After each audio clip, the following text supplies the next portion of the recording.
Olá, nesta edição do Além das Montanhas, vamos falar sobre a independência funcional do Ministério Público. Comigo aqui hoje estão o promotor de justiça, Pablo Gran Cristóforo, que é coordenador pedagógico do Centro de Estudos e Aperfeiçoamento Funcional do MPMG, e o promotor de justiça, Marcos Anjo Coutinho, coordenador de controle de constitucionalidade do MPMG. Muito obrigada pela presença de vocês aqui hoje, bem-vindos, né, TVMP. Bom, a gente vai começar explicando o que é esse princípio da independência funcional do Ministério Público, qual que é a importância dele. Doutor Pablo. Bom dia. Bom, para falar um pouquinho da independência funcional do Ministério Público, a gente precisa se socorrer ao artigo 127, parágrafo 1º da Constituição Federal, que traz ali os princípios do Ministério Público, né? A unidade, a indivisibilidade e a independência funcional. A independência funcional, eu tenho para mim que é a própria alma do Ministério Público, né? Essa liberdade de atuação que o promotor de justiça tem, na atuação finalística, na análise do caso concreto, na interpretação das leis da Constituição, né? De escolher a melhor estratégia para a solução daquele caso concreto, né, dentro dos limites óbvios das leis e da Constituição Federal. Eu poderia dizer que a independência funcional é uma blindagem constitucional para que o promotor de justiça atue de maneira isenta, né, e não sofra pressões tanto internas quanto externas, e é uma blindagem constitucional que vem em favor da sociedade, de uma atuação autônoma. Podemos pensar assim, da mesma forma que não é concebível um juiz de direito que decida de uma maneira que contrária à sua convicção, que ele não tenha liberdade para decidir, a gente pode pensar também que o promotor de justiça também tem que ter essa liberdade e seguir a sua convicção dentro dos limites da lei e da Constituição, para assim definir qual é a maneira de atuação a se chegar a uma solução justa.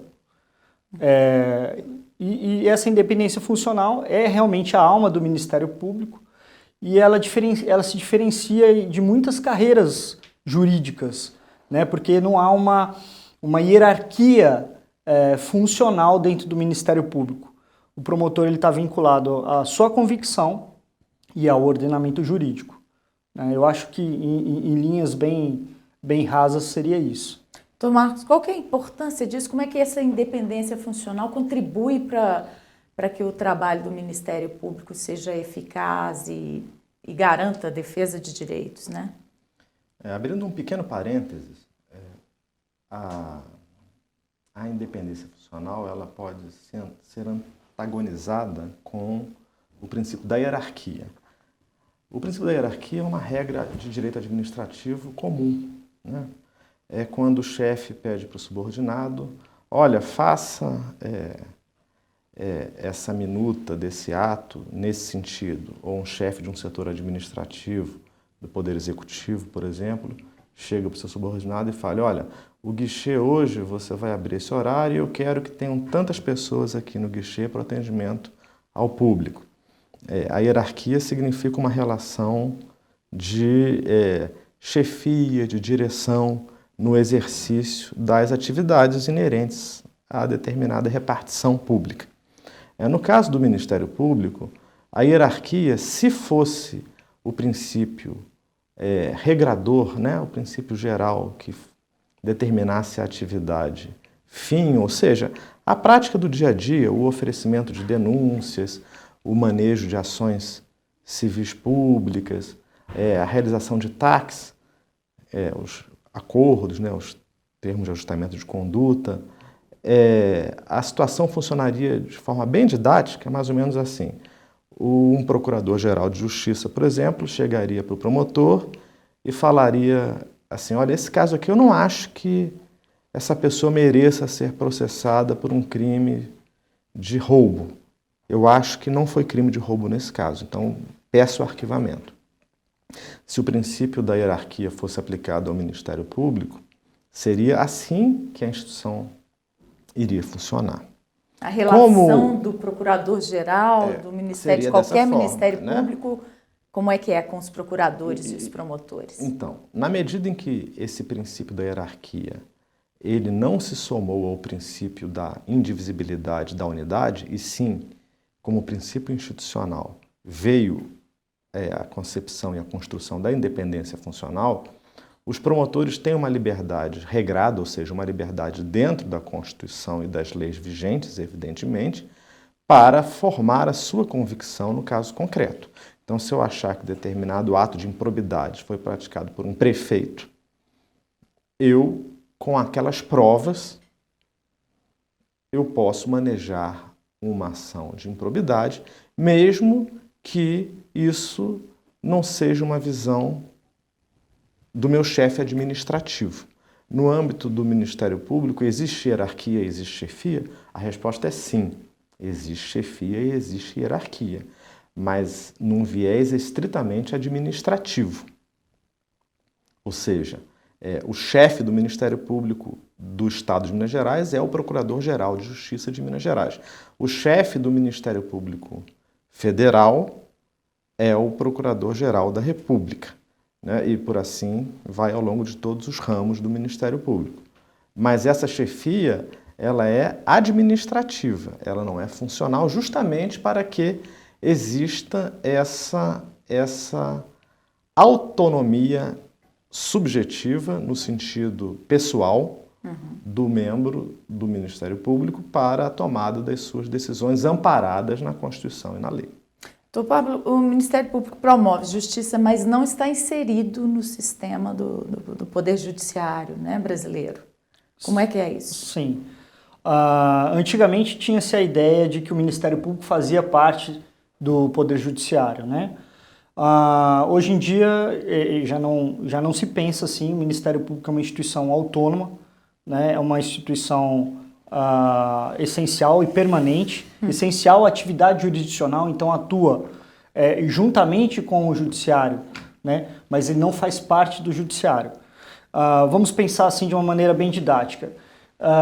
O Judiciário, como ele tem por natureza a sua característica de inércia, porque para ele permanecer imparcial, ele não pode buscar as provas, ele não pode ter uma atuação mais efetiva. Que é a função dos promotores. Exatamente. Aí buscou-se, então, no Ministério Público uma instituição que fizesse essa busca das provas, que fosse uma instituição mais atuante, né, para que o juiz ficasse, então, equidistante das partes e pudesse julgar com imparcialidade, né? Então, o Ministério Público ele não faz parte de nenhum dos poderes da República, nem executivo, nem legislativo, nem judiciário, né? Ele exerce parcela de poder do Estado e ele tem ali a função de fiscalizar o cumprimento do ordenamento jurídico.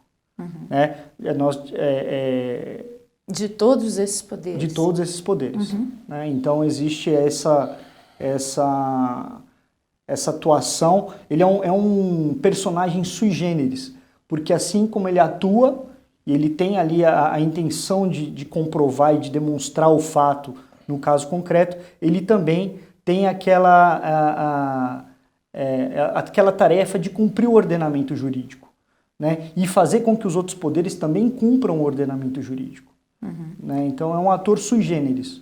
Para vocês como promotores, doutor Marcos, como que é poder trabalhar assim, com essa autonomia?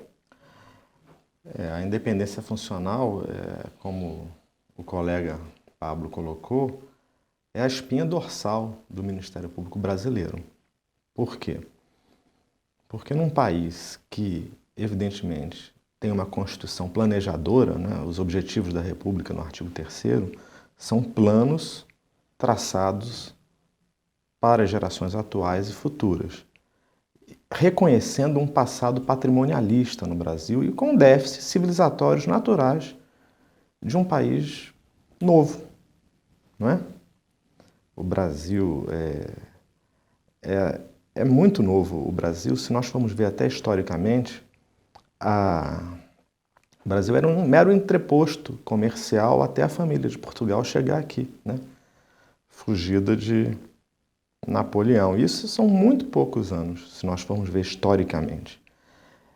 E esse passado de administração patrimonialista, ele faz com que seja bastante adequado, no momento histórico, que ainda hoje se perpetua, a existência de autonomias regradas, ou seja, de uma independência funcional amparada não numa liberdade filosófica ou subjetiva, mas amparada numa liberdade profissional, técnica, consciencial, para o desenvolvimento das funções de promotor de justiça. Portanto, a independência funcional, ela, antes de representar uma insegurança ou uma ruptura com a unidade do Ministério Público, isso é importante ser colocado, a independência funcional, ela é como se fosse um freio nesse sistema de freios e contrapesos a outros valores constitucionais, porque é importante que se tenha em mente que numa sociedade complexa existem valores relevantes positivados em lei, mas que não são necessariamente simétricos, não é? O Roberto Carlos queria proibir pelo direito fundamental à intimidade a publicação de uma biografia amparada num direito fundamental à liberdade do profissional de comunicação, do jornalista que escreveu. E ambos os direitos coexistem na ordem jurídica. E então vamos acabar com a liberdade para que o sigilo e o direito à intimidade seja preservado. Não é isso. Num mundo complexo, existem antagonismos viáveis dentro de uma lei. Eu dei um exemplo apenas para justificar que, muito embora existam, às vezes, tensões entre regras e entre normas, isso não significa que essas normas não possam coexistir. Porque numa sociedade plural, inclusive, a coexistência entre diferenças ela é relevante e mesmo indispensável, né? Solução perfeita, pacífica, calma, não há na ordem jurídica brasileira. E nem o Ministério mundo, e nem no mundo. Que não é uma matéria exata, né? Que não é uma matéria exata, não né? É uma matéria exata. Filosoficamente é impossível nós idealizarmos um ordenamento jurídico sem normas que não se coloquem em antagonismo, né? Por exemplo, nós conversávamos informalmente aqui, o direito à vida, ele dialoga com normas que trazem a legítima defesa, por exemplo. Né? E nem por isso se diz que o direito à vida é relativizado, né? Nesse sentido. Mas são situações fenomenológicas que se verificam socialmente e que fazem com que se tenha certeza de que é possível a coexistência de unidade e independência funcional. Esse diálogo, inclusive, foi travado na Assembleia Constituinte. Desde 1986, quando se buscava trazer um desenho normativo para o Ministério Público brasileiro, lideranças institucionais do Ministério Público debateram: será que nós inserimos o princípio da hierarquia, da unidade e da indivisibilidade, ou será que nós colocamos a independência funcional por essa necessidade de superação de déficits civilizatórios brasileiros e, ao mesmo tempo, de uma autonomia real, sem ingerências políticas na instituição? E acabou prevalecendo, pelo Constituinte, justamente na Carta Cidadã, essa ideia que me parece a melhor, mesmo com percalços que nós tenhamos que... Claro. O senhor estava falando sobre essa herança patriarcal, né, que o Brasil recebeu, e tivemos agora recentemente a Semana do Ministério Público, que tratou dessas relações entre Brasil e Portugal, né, com 200 anos da independência, muito do modelo dos nossos sistemas de poder, né, inclusive do Ministério Público, vieram de lá. Qual que é a diferença nossa hoje tanto para Portugal quanto para outros países? Está baseada nessa independência funcional? O Ministério Público brasileiro ele tem peculiaridades e que, nesse caso, são positivas para a realidade brasileira, ao menos, né? Na Espanha, por exemplo, eles soltam touros pelas ruas, morrem pessoas, os animais são mortos, e o Ministério Público, lá na tutela dos interesses transindividuais, fica calado porque não é interesse governamental que isso ocorra. No Brasil, se houvesse isso, ainda que por vontade de muitos, haveria alguma ação civil pública, o Ministério Público tomaria alguma providência por considerar violações a direitos dos animais. Aqui tínhamos, né, no Sul. Existem exemplos assim, né, rinha de galo, né, sim. Questões culturais que são compreensíveis culturalmente, mas que se chocam contra uma realidade constitucional desde do final do século XX, né? Então isso não seria tolerado, ainda que governamentalmente aceito e interessante, sobre diversas questões econômicas, não é? Se nós fizéssemos uma rinha de galo em determinadas regiões de Minas, isso traria turismo, os hotéis seriam, né, abastecidos, a economia da cidade prosperaria mais, só que existem determinadas diretrizes constitucionais que se sobrepõem a alguns interesses, ainda que legítimos, como alguns interesses econômicos. E essa independência funcional do Ministério Público justamente propicia que se tomem medidas que se desagradem determinados interesses, né? Então, em Portugal existe o princípio da hierarquia, né? O judiciário, o MP não tem o mesmo desenho constitucional do brasileiro, e eu, como inclusive cidadão também português, tenho dupla cidadania, eu não vou entrar em conflito com Portugal, mas o desenho brasileiro, para as condições brasileiras, ele funciona melhor do que funcionaria um modelo hierárquico. O Marcos, só para entrar aqui, e também tem até a questão do ingresso na carreira. Lá em Portugal, o candidato faz uma prova única, tanto para a magistratura quanto para o Ministério Público, e aí depois que ele passa, ele vai optar por uma das carreiras, né? Então não existe essa autonomia assim, do jeito que a gente percebe aqui no Brasil, né? Itália é a mesma coisa. E a Itália é até diferente.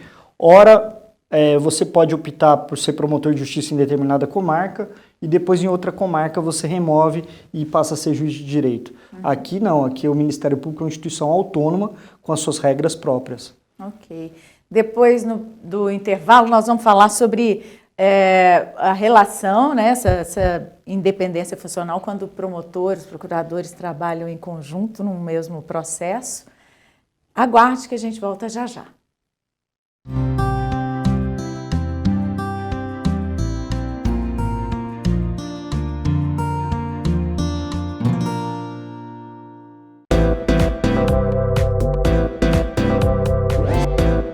TVMP, em todo lugar, ao seu lado. Realização: Ministério Público de Minas Gerais.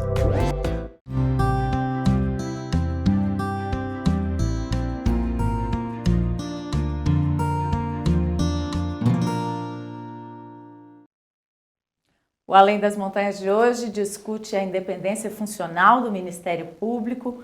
Então, eu passo a pergunta ao doutor Pablo. A gente estava falando aqui sobre a independência que cada promotor tem quando atua num processo e quando vocês têm que trabalhar em conjunto, né? Digamos, uma operação. Pois é. O ordenamento jurídico já define, né, qual é o órgão de execução do Ministério Público que vai atuar naquele caso específico. Então, por exemplo, o Estado é dividido por comarcas, né? E em cada comarca existe ali um membro do Ministério Público, pelo menos, que vai ter atribuição para atuar nos casos que aconteçam dentro daqueles limites, né? Algumas comarcas maiores,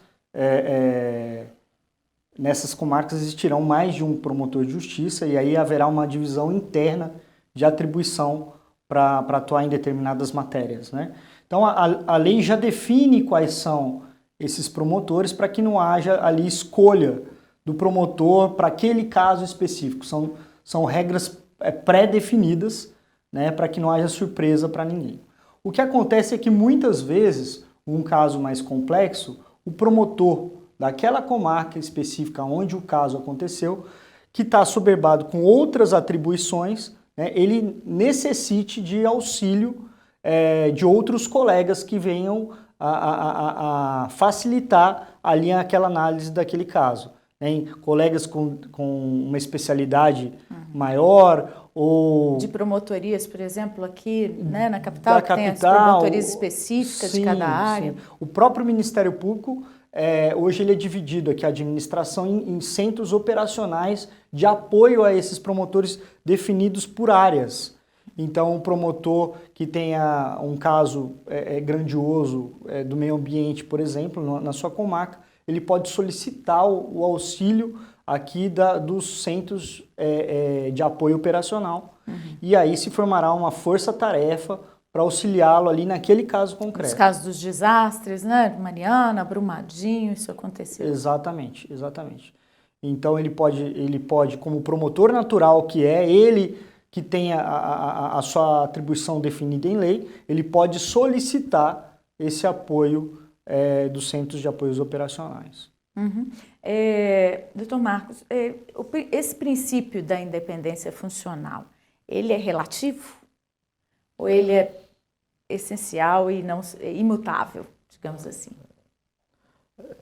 Isso é permeado por uma questão semântica, mas me parece que dentro da espinha dorsal constitucional é temerário se afirmar que existe uma relatividade no princípio da independência funcional. O princípio da independência funcional é a baliza mestra do Ministério Público de 88, né?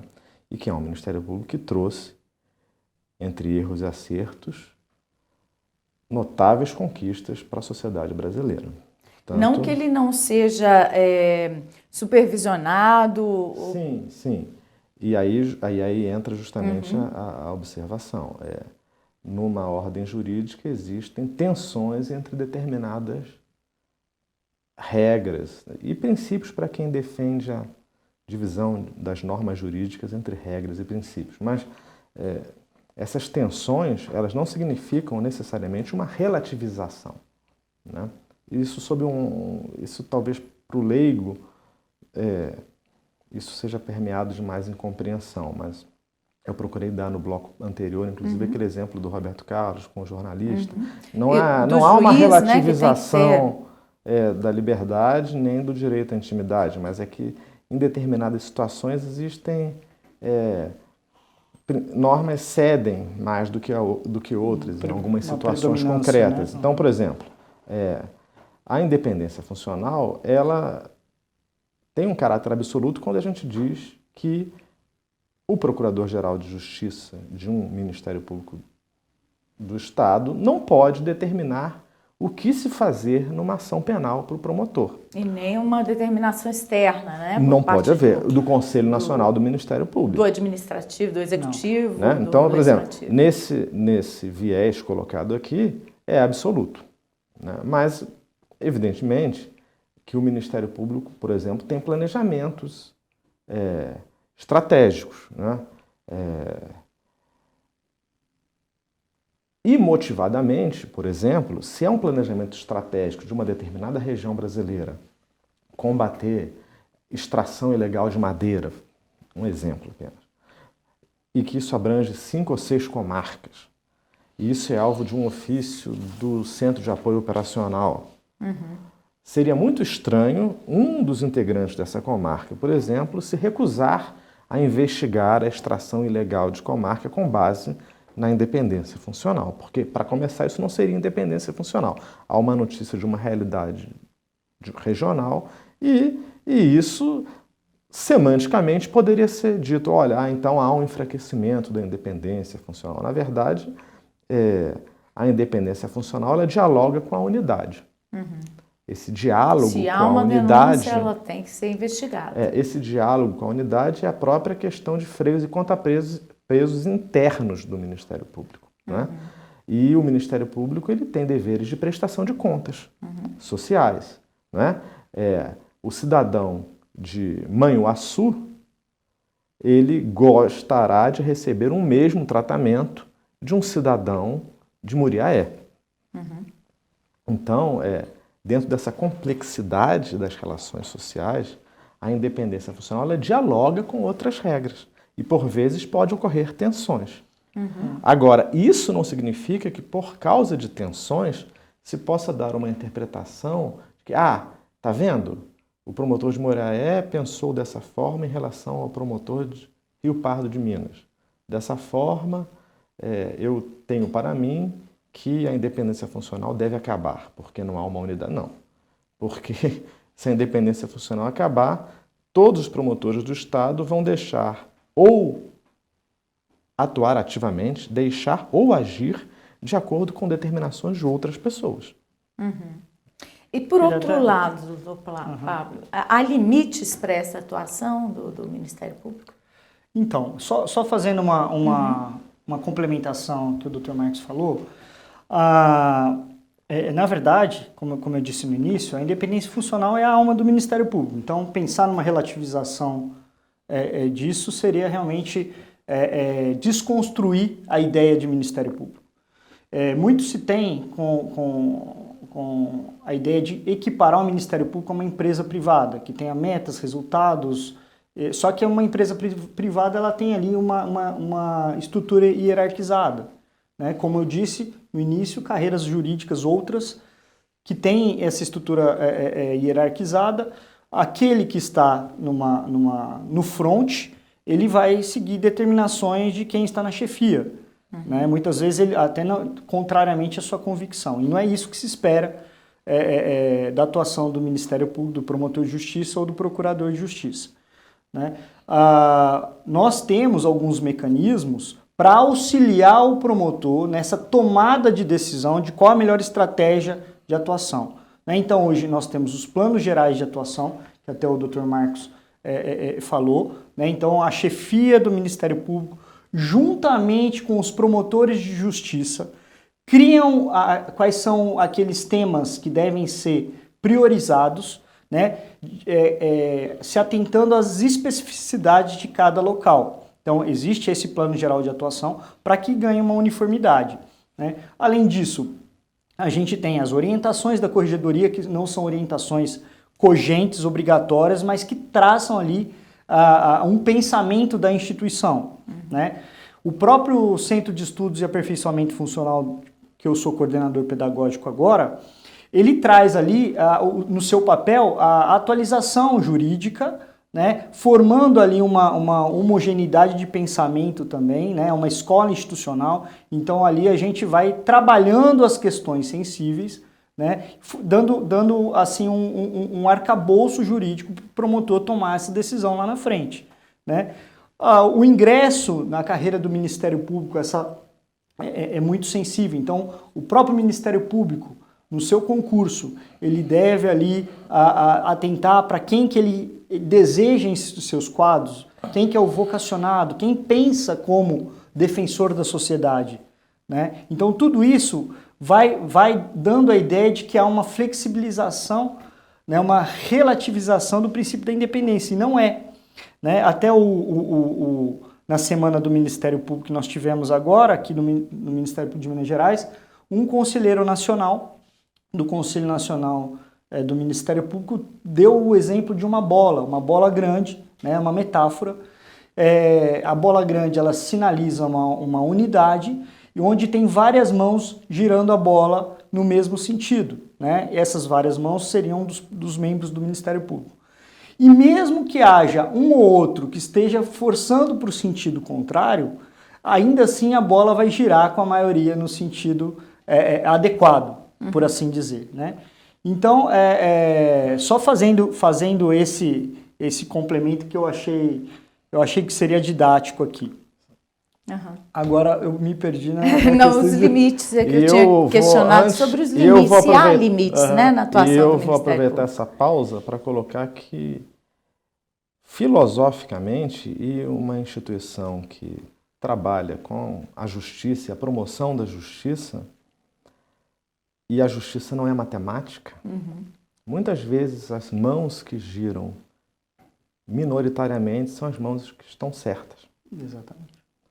Então, Nem sempre a voz da maioria é que e a tem independência razão, é isso? funcional, ela pode fazer com que a conta-gotas, determinado posicionamento que era tido por majoritário, se torne no futuro majoritário. A gente vê isso, né? A evolução dos direitos, como vem caminhando, né? Há aí, muito tempo atrás a gente não imaginava que mulheres fossem ter direitos, crianças e adolescentes fossem ter direitos especiais, ter voz, né? Vítimas de violência fossem ter, né, direitos especiais.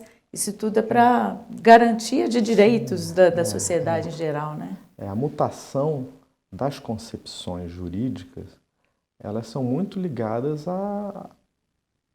aos paradigmas vigentes numa sociedade, não é? E esses paradigmas, eles não são estáticos. Não é?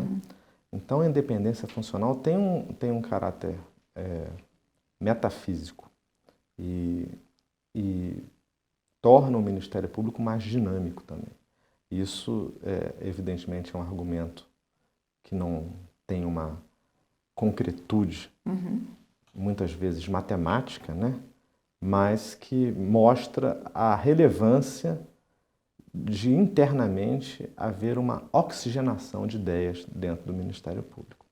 E que nem tudo se resume a uma ingênua ideia de eficiência numérica.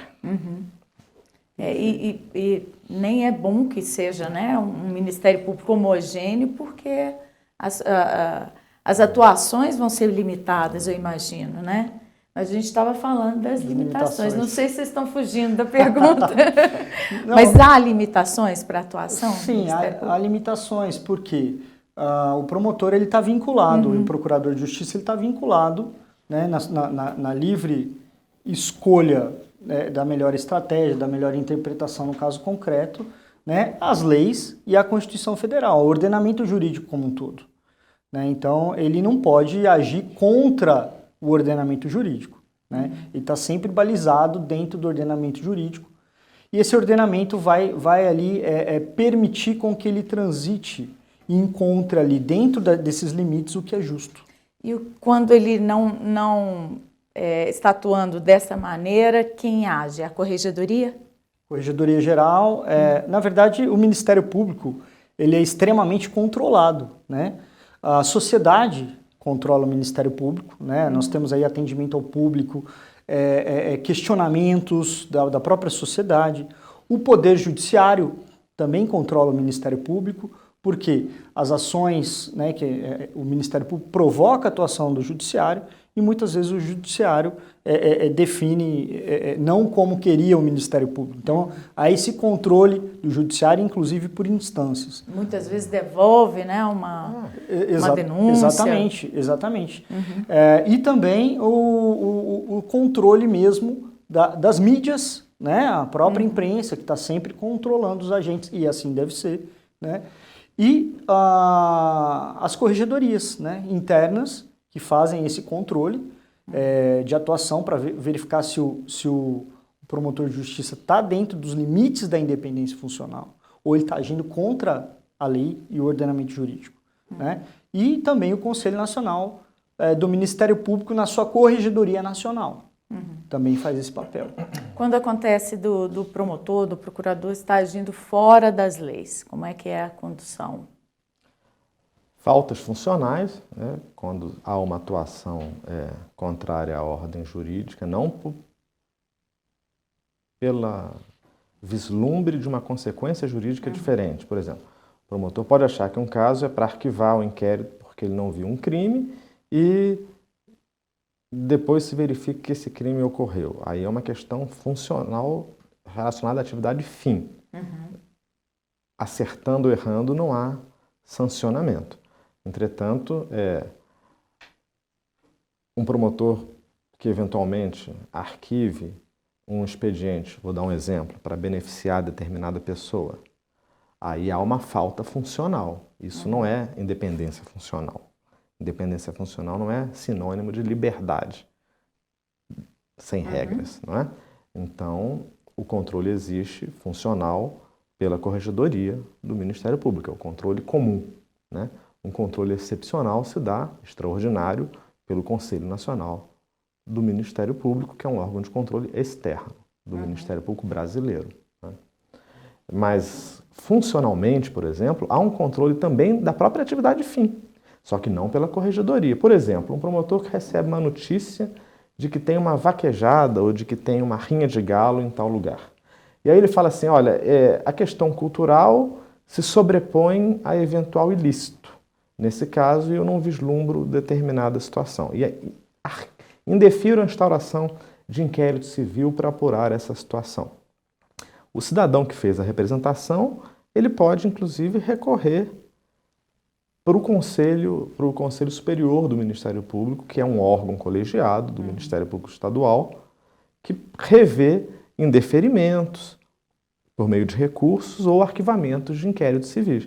Então, eu estou dando apenas um exemplo de um controle da própria atividade fim, na linha do que o colega falou, que o Ministério Público ele é alvo de muito controle, né? Então não está na mão do promotor de uma comarca, por exemplo, dizer se ele acha que a palavra final vai ser dada por um órgão colegiado. Vários procuradores de justiça que compõem isso é que vão fazer essa revisão. Podem falar assim, o promotor agiu corretamente naquele determinado indeferimento de instauração de inquérito civil ou no arquivamento. Podem falar, não agiu corretamente. No próximo bloco nós vamos falar exatamente dessa atuação do Conselho, né, estadual ou nacional do Ministério Público, sobre as atividades, sobre as atuações do Ministério Público. Aguarde.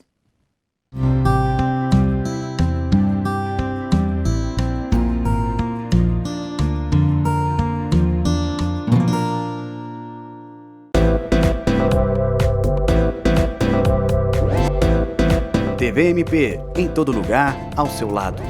Realização Ministério Público de Minas Gerais. Siga a gente nas redes sociais e procure por MPMG Oficial. Para mais informações, acesse mpmg.mp.br.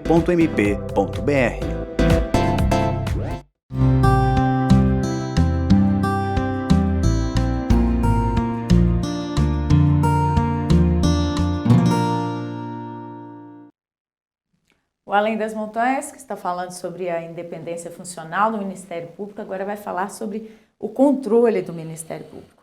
A quem compete esse controle e de que forma ele é feito, doutor Pablo?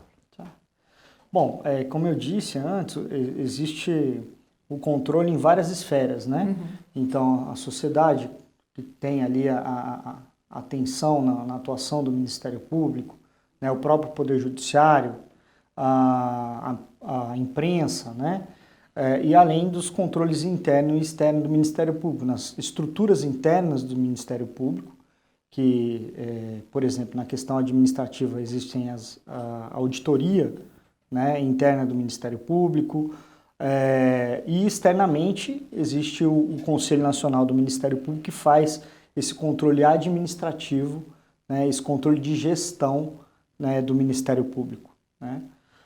Esse acompanhamento para saber se a chefia do Ministério Público de cada estado está agindo corretamente na gestão do uso do dinheiro público. Exatamente. Além dos tribunais de contas também, né, que tem um papel relevante aí nesse controle. Nós podemos falar que esse controle é feito por todos os órgãos, um controlando o outro, naquela ideia de harmonia entre os poderes, entre os órgãos que exercem parcela de poder do Estado, né, no sistema de freios e contrapesos, checks and balances, como se diz. O que é saudável numa democracia, né? Às vezes a pessoa fala, ingerência, está ingerindo sobre uma competência que não é daquele poder ou daquela instituição, mas é necessário que haja esse balanço. Né? Sim, na verdade não existe poder absoluto, né? Numa democracia. Então é necessário realmente que haja essa harmonia, essa coexistência entre os poderes, né? E um realmente possa fiscalizar o outro. Doutor Marcos. Exatamente. E o que a experiência empírica mostra no cotidiano é que muitas vezes erros praticados por uma ingerência não justificam o fim de mecanismos de controle, né? Então, não é porque se conteste eventualmente uma decisão do CNMP que é o se Conselho Nacional justifique do Ministério uma Público. dinamitação radical desse órgão de controle externo. Não é porque, eventualmente, num caso isolado, a independência funcional não foi adotada de forma ideal ao olhar da maioria, que se construa uma argumentação no sentido da dinamitação da independência funcional. Quem integra o Conselho do Ministério Público? São quantos integrantes? O Conselho Nacional do Ministério Público, ele tem o seu rol previsto na Constituição da República, né?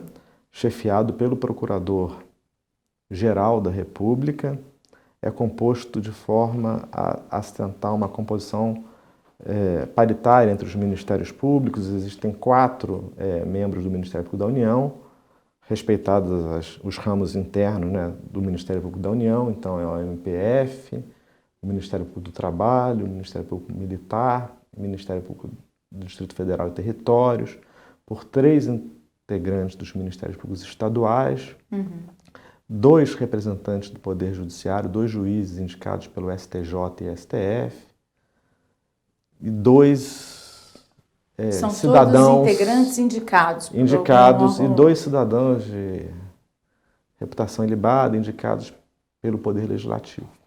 E aí tem que entender, tem que E ter uma aí compreensão do direito. Salvo engano, é o artigo 130A, né, da Constituição da República, que traz esse elenco, essa composição. Existem discussões de aperfeiçoamento dessa composição. Sim, existem, mas a realidade legislativa atual é essa. E tem funcionado bem, na opinião de vocês? Acham que a gente ainda pode melhorar Sempre podemos esse melhorar. sistema? Sempre. O Ministério Público pode melhorar, os controles podem e devem melhorar, sempre verificando que muitos acertos num país patrimonialista como o Brasil, infelizmente, ainda tendem a gerar críticas, e críticas dissociadas de uma falta funcional, né? E tudo isso faz parte de um pacote cultural brasileiro que é dinâmico, né? E que nós observamos historicamente uma evolução positiva, né? Ainda que com oscilações. A transparência colabora. Né? Esse é um canal novo, né? Que pretende levar ao público muito do trabalho que o Ministério Público faz, e para que as pessoas entendam melhor, né? Como é que é esse funcionamento. Só fazendo uma complementação, o Conselho Nacional do Ministério Público ele teve um papel importante, sim, na uniformidade dos Ministérios Públicos nacionais, né, de todos os estados e também do Ministério Público da União.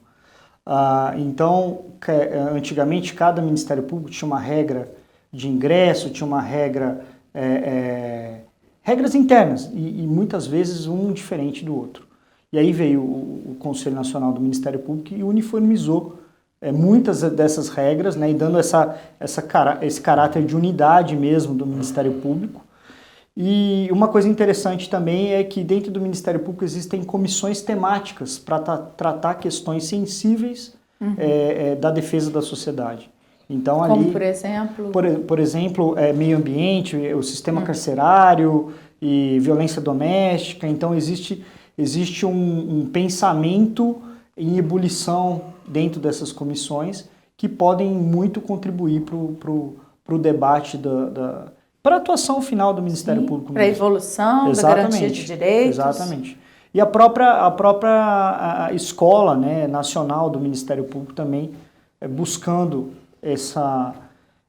esse pensamento que está difundido em cada Ministério Público, criando ali um corpo de unidade. Como é que funciona a escola do Ministério Público? Falando daqui da nossa escola, existe um centro de aperfeiçoamento funcional, né? Hoje, atualmente, quem é diretora do centro é a doutora Elaine Paris, é uma procuradora de justiça, conhecida por todos nós, Eu sou coordenador pedagógico da escola. A escola ela propicia um aperfeiçoamento, uma atualização para membros e servidores, estagiários do Ministério Público, para trazer para dentro da escola o debate de temas relevantes e sensíveis para a instituição. Né? Além de temas que nós temos várias ações educacionais acontecendo ao longo do ano, né? Nós temos também a nossa pós-graduação, também uma pós-graduação, agora mesmo nós tivemos aprovada aí a nossa pós em Ciências Criminais na visão do Ministério Público. Então, nós vamos trazer aí vários professores do Brasil inteiro.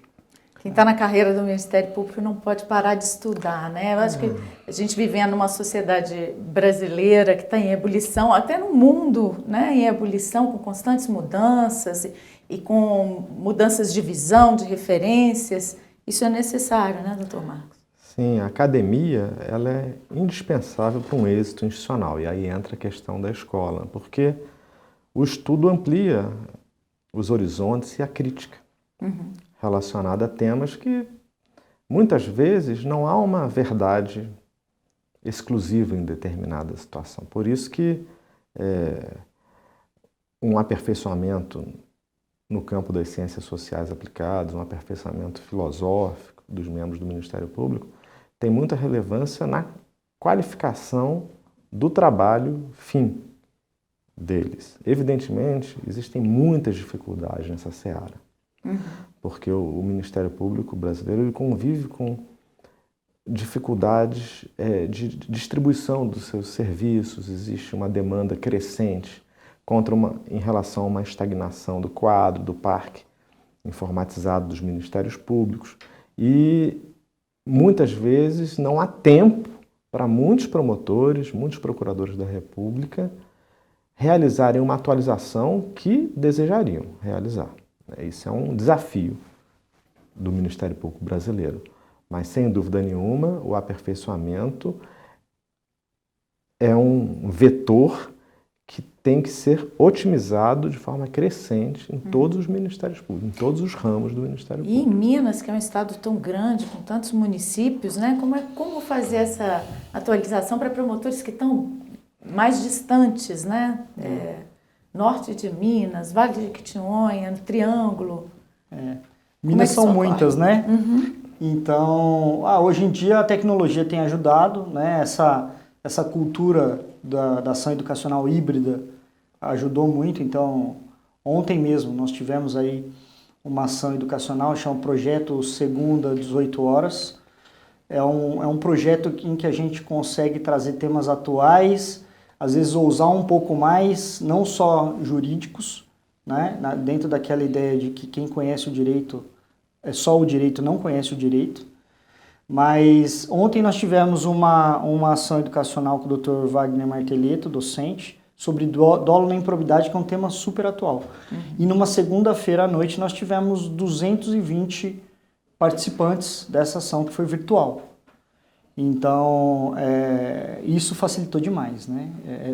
Essa capilarização do conhecimento, né? Chegou nas pontas, né? Então, eu acho que é uma cultura que veio para ficar. E essas discussões, né, sobre temas como o senhor citou, a gente já tratou aqui na TV do MP, né, improbidade, dolo, né, o culposo que foi agora extinto, né? Extinto na improbidade. Essa discussão tem que estar sempre ativa, né? As comissões, como o senhor falou, isso tem funcionado bem, então, para o trabalho de vocês. Essas atuações funcionam bem e, evidentemente, com um olhar crítico, sempre se almeja mais, né? Não se pode contentar com uma determinada realidade nunca, aí como um princípio quase filosófico, né? Existencial. O Ministério Público hoje é muito mais estruturado do que o Ministério Público de 15 anos atrás. Isso não significa que nós devemos nos contentar com a realidade atual. Há necessidade de um diálogo interno constante, isso vem ocorrendo, há necessidade de aperfeiçoamento, há necessidade de uma discussão, de otimização da atividade meio para os promotores, no sentido de serem menos sobrecarregados pela atividade meio para que possam melhor exercer a atividade fim. Existem muitos temas em aberto. Quando vocês falam de atividade meio, vamos explicar melhor. A atividade meio são as funções administrativas inerentes a uma promotoria de justiça. Seria, por exemplo, na época dos procedimentos de papel, numerar as páginas do inquérito civil, preencher relatórios. Agora, no campo já dos procedimentos eletrônicos, fazer determinados cômputos dos andamentos, dos expedientes, questões burocráticas mesmo relacionadas a isso, mas que tomam muito tempo da atividade fim, e isso é um grande desafio do Ministério Público brasileiro. Não só sob o ponto de vista de desestímulo ao adoecimento de profissionais, mas como pela própria eficiência administrativa e eficiência da atividade fim, ou seja, da qualidade dos resultados promovidos pelo promotor. Como isso pode ser melhorado, aprimorado? Existem muitas propostas. Um fortalecimento do quadro de pessoas que contribuem para essa gestão, uma desoneração de parte dessa gestão da figura do promotor, que passaria a ser um chefe, mas não um chefe exclusivo. Existem muitas propostas, né? E nenhuma delas é fácil. Isso não só esbarra em questões de orçamentárias, né? Então, são desafios de uma realidade de serviços crescentes, de demanda social crescente por conta de ouvidoria, da informatização da ouvidoria. Hoje, um cidadão da comarca de Salinas, se achar que tem uma lei inconstitucional naquele município, pode representar pela inconstitucionalidade dessa lei por meio da ouvidoria, para que o Procurador-Geral de Justiça exerça o seu juízo de controle de constitucionalidade de leis municipais e estaduais em face da Constituição do Estado. Então, as demandas cresceram sobremaneira com o Ministério Público ofertando canais eletrônicos, né? E essas realidades, elas repercutem no incremento da atividade meio. Então, por exemplo, o promotor, se não tiver ninguém para ler as notícias que chegaram na caixa de e-mail deles, das notícias de fato não encaminhadas pela ouvidoria, ele vai faltar tempo para ele analisar um processo, fazer uma denúncia. Então, isso é um desafio do Ministério Público contemporâneo, não restrito a Minas Gerais, né? E que tem que ser alvo de debates, de propostas e de soluções que, ainda que não, vamos dizer, realizadoras de uma perfeição idealizada, melhorem sempre a realidade, né? Doutor Paulo. Eu acho que, na verdade, dentro dessa gama de atribuições, né, essas questões burocráticas, as questões da atividade fim especificamente, o promotor ele há de fazer ali um juízo de preponderância, de privilegiar aquilo que é realmente de maior interesse para a sociedade. Muitas vezes, aquilo que ele está analisando ali na ponta como de maior interesse, ele não tem, muitas vezes, não encontra coro e eco, né, nessa estrutura administrativa que muitas vezes ele tem que tirar a atenção dali e voltar para a questão da burocracia. Esse realmente, como o Dr. Marcos falou, é o grande desafio da atualidade. E as ouvidorias devem ser uma porta de entrada para a percepção melhor do que é a demanda real da sociedade, né? Sim. Hoje em dia, como o Dr. Marcos falou, existe esse canal pela internet, então isso facilitou muito a provocação, né, legítima da sociedade, essa provocação ao nosso órgão, né, que vem através da ouvidoria. A ouvidoria dispara constantemente essas notícias para o membro que tem que dar uma solução para elas.